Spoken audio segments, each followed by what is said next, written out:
What's up? First live show. We're stoked, right, Joe? Yeah, we're Joe's ecstatic. stressed. Welcome to Valley Vision.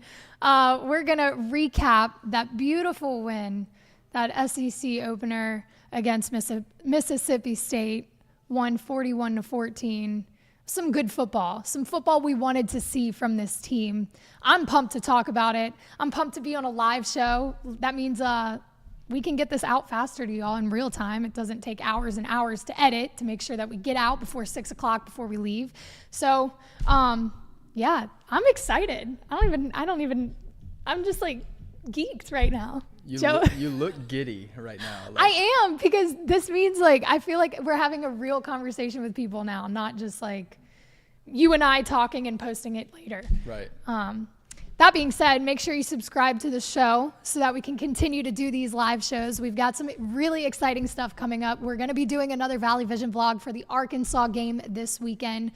Maybe have a guest here on Valley Vision on Friday. Lots of stuff going on. Hit that subscribe button so that you don't miss any of the good content. Now for the good stuff. Let's talk about that football game, huh? Let's talk about it. 41-14. We talked last week and we were like, they should win this game. It should be a blowout, but you don't know because you hadn't seen the level of play that they showed this past weekend. And I think a lot of people are very happy with what they saw. First reaction, like right after the game, give me one word.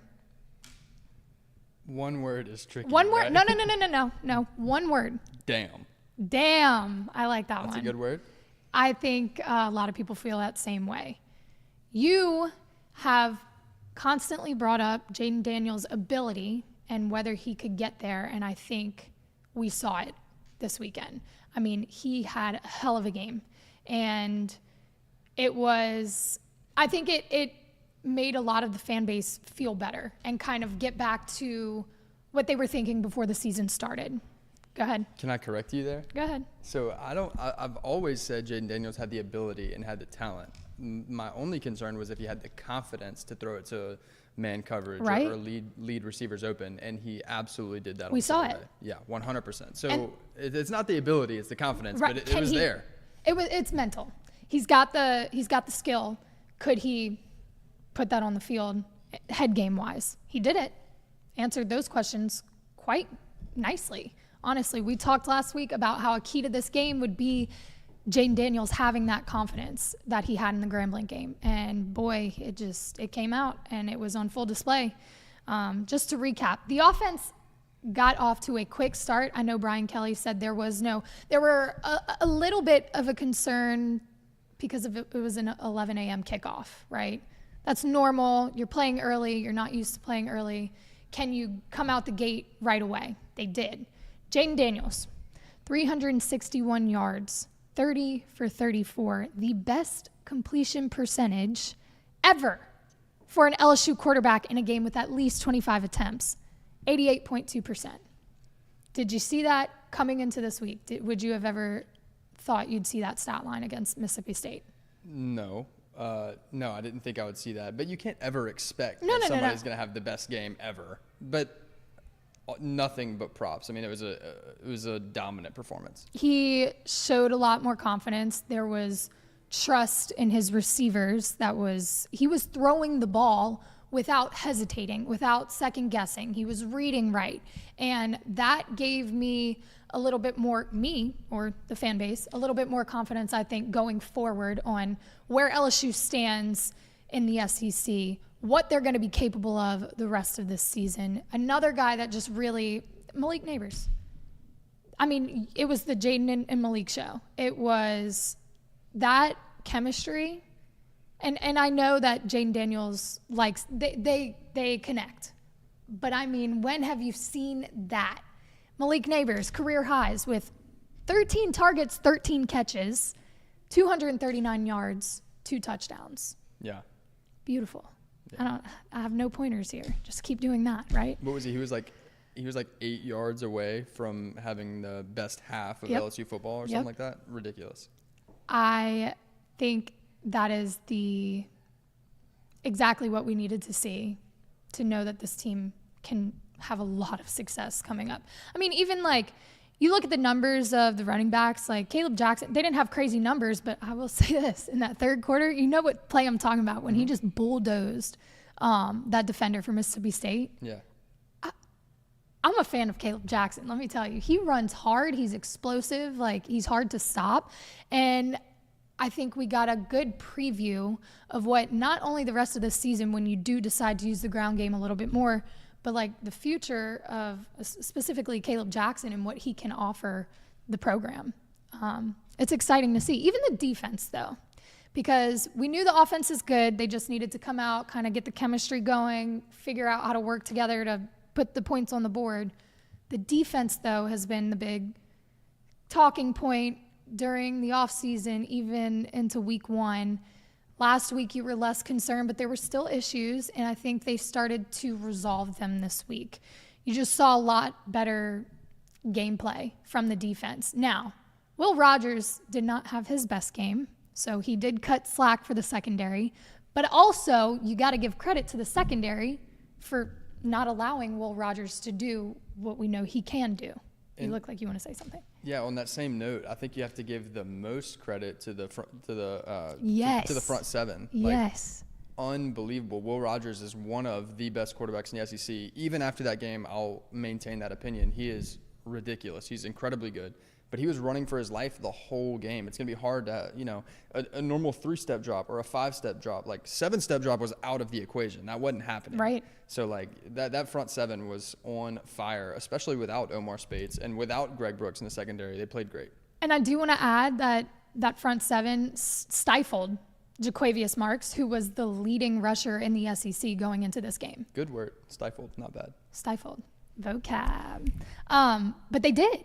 They kept him from doing anything productive, really, which, again, things started to fall in line. You saw what you needed to from the defense. There were plays where Harold Perkins is dropping back into coverage. He broke up a touchdown pass and then turned around and got a sack. 4 sacks, by the way, for the Tigers this week. They only had 1 in each of the previous games. So you're seeing the elevation.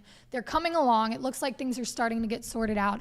And even Brian Kelly said not just the physical play that took place this past weekend, but the mental edge, the competitiveness that was not there in week 1, but he's seen it come a long way. He said he was proud of the team, obviously.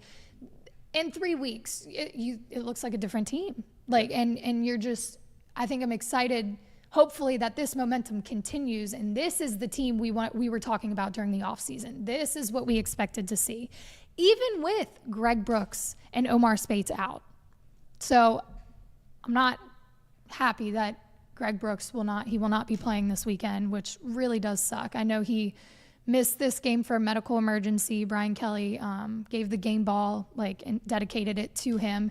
He won't play this week against Arkansas, which is a bummer because that's probably the one game he did want to play in. But I know Brian Kelly said in his presser today that he will not play. A medical emergency, also a family matter. They're not giving any other information, so that's all we have. Thoughts and prayers to Greg and his family for whatever is going on. The LSU fan base is behind you. Omar Speights' injury was undisclosed. I'm not sure if they came out and said whether he would be here for the Arkansas game this weekend. But even without those two, for the defense, Jordan Jefferson and Savion Jones, even Whit Weeks. Yeah, the freshman. To come out and step up and be able to keep the defense on par without some of your best guys says a lot. So very clearly, I'm very content with what I saw. Hopefully we can continue that with Arkansas this weekend. So quick question for you. Answer, okay. Maybe. Okay. So you mentioned about Harold Perkins dropping back and breaking up a touchdown pass. Obviously, great play, followed by a sack. But the big complaint in week 1 was he dropped back so many times in pass coverage. How do we feel there? We still think he shouldn't be doing that? Obviously, he did it a lot less, so it's a different story. But that's the key right there. I think it's a balance. Of course, if he did it, it worked. 100%. Use it. But I think the way he was used this week was how he should be used. There's a balance there. You know what he's good at. Of course, use him, let him drop back, but let's focus on his strong points here. Let him go get the quarterback. Very content. That's all. They fixed a lot of things, which was another concern on, okay, you know where your issues lie. What adjustments are you going to make sure that they don't happen again? And from the progression from week 1 to week 3, I think a lot of those adjustments have been made. Again, you've got Arkansas this weekend. We'll preview that game on Friday, so make sure you come back and we'll chop it up and go there. But very content, excited to see where this team goes, barring that they do continue to play the way they played this weekend. Some other teams that found success, maybe didn't find success this past weekend: LSU volleyball, LSU soccer. Got to give those girls credit because they do put in a lot of work. I know we don't break those games down as much, but we are going to talk about them. Volleyball headed to Texas this past weekend for the SMU Invitational. They swept Texas A&M Corpus Christi on Friday, led by Jade Demps and Journey Robinson, who both had 8 kills each in that match. Demps had a season-high 400 hitting percentage and had a team-high of 7 digs with an ace and a block. And Angie Lee added a season-high 7 kills on a 385 hitting percentage. So good numbers there. Then they turned around on Saturday, swept Texas Tech. Robinson, again, with those numbers, led the team with 18 kills and a 552 hitting percentage. If you don't, that's really good. Just in case you didn't know, it's really good. The team actually set a new season high hitting percentage and held Texas Tech to a low hitting percentage of .093. So great gameplay on Friday and Saturday, but on Sunday they were swept by SMU. Basically just couldn't get it together that day. SMU outplayed them, outhit them 327 to 200. Robinson was the only player to finish with double-digit kills. She had 11. Demps had 7, and then Sine Dotson had 6. So just couldn't find that rhythm that they had on Friday and Saturday. Maddie Walk turned in her third double-double of the season with 25 assists and a match high of 14 digs. And that was the end of their non-conference schedule. So they finish out non-conference 5-5. So they break even, but now it starts back from 0 because they open up SEC play against number 21 Kentucky on Friday in Lexington. They won't actually be back in the PMAC, I believe, until next Friday. So not this Friday, but next Friday. Anyway, starting from 0, SEC play kicking up for not just volleyball, but for all the sports. In fact, soccer had their first SEC game this week in Oxford. They lost to Ole Miss 1-0. This was a hard-fought game. They just truthfully outplayed Ole Miss, but couldn't convert. The only goal of the night was on a penalty kick, and it was a penalty kick that was basically given because of a handball by an LSU player, which is tough because you lose a game by 1 goal knowing that it was a mistake that gave them the opportunity to make a penalty kick. You live and you learn, but Coach Hudson did talk about kind of creating quality shots rather than just taking shots from distance, and a lot about converting, but the team played hard. They fought till the very, very end, and it just didn't go their way. They lost to Ole Miss in the SEC tournament last year, so they were looking for revenge here. They didn't get it, but it was a hard-fought game, and they will continue conference play on Thursday in Athens against number 23 Georgia. So next one up, move on. You got another big one on Thursday. But shout out to those girls. I know we have Taylor Dobbles coming into the shop tomorrow to film Up and In, which is Anthony Renato's podcast. So he'll get to talk to her maybe a little bit about that game, about how her season's been going. I know she was SEC Player of the Week maybe last week or the week before that. So she'll be cool to hear from. So make sure you tune into that. We've got great content. I keep telling y'all this. I can't stress it enough. It's not just here on Valley Vision, but it's under all of Culture Media. Joe doesn't like to plug his show, but if you like college football, he's got a great show called the 10-Second Runoff. They do a ladder challenge, too, where they bet on some of the college games. They've been all over. Look, you do much better than me. I've been losing all my bets, but I'll give it to you. Y'all do y'all's homework. Y'all know what y'all are talking about. They give you a great breakdown, him and Alec, of all of college football. So if you like your LSU football, you can come see me. If you want more, go see Joe at the 10-second runoff. And then up and in, of course, like I said, Anthony talks to some of the best athletes LSU has ever produced, some of the coaches, and he'll have Taylor Dobbles in here tomorrow. We've got some great episodes out already, so make sure you click around Culture Media and see what else we've got. We're only going up from here. We've got so much on the slate. Just like I said, we're going to be doing a Valley Vision vlog this weekend. If you want to come find us, DM us, let us know where you'll be. We'll swing by with the camera, maybe get a quick interview and some thoughts on the game this weekend. But we're putting out as much content as we physically can. Lots of long hours, hard work, blood, sweat, and tears going into this. But we do this because we enjoy doing it and we like connecting with y'all. And Abby won't say it, but if you pick your favorite beer, if you think you can shotgun faster than you have to DM us. Oh, no. Yeah, I made that mistake. Literally, Joe wasn't there. This was like the second person I ran into. I don't know what came over me, but I challenged this guy to a shotgun race.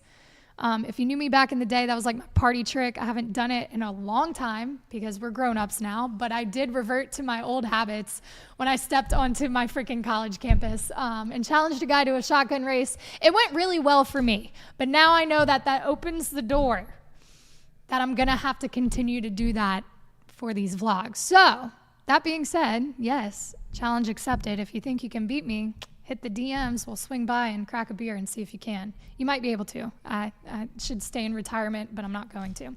We will round out with some Tiger tea, as we always do. Joe Burrow, who I'm over it now. I know he busted my parlay a couple weeks ago, and I wasn't happy about it. But we love Joey B. We always will.